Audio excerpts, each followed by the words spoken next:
Hi everybody, this is CR number 17, helper video number 4. It says to solve this equation.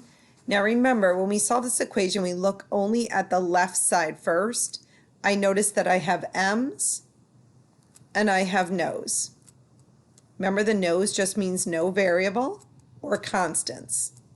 So under my m's, remember, I can only look at the left side of my equal sign because that's the only side that I can combine together. My right side is not included in that because it's on the other side of the equal sign. So under my m's, I have a positive 7m and it looks like I have a negative 5m. For my no's, I have a positive 11 and I have a negative 2. So I'm going to go ahead and combine those. 7 minus 5 is 2, so I have 2 m's here. Oh, that's a very sloppy m. I have a positive 11 and negative 2. Well, 11 minus 2 is 9, and I have more positives than negatives.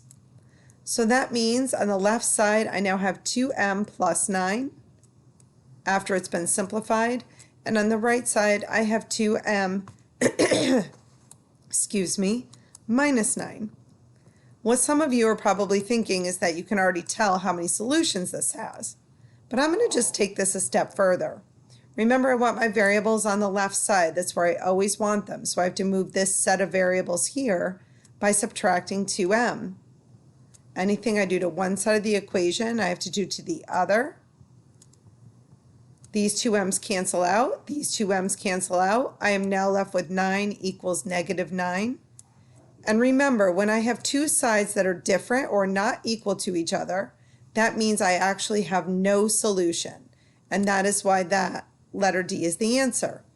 Now remember, if I got an answer that looked like this, that would mean infinitely many solutions.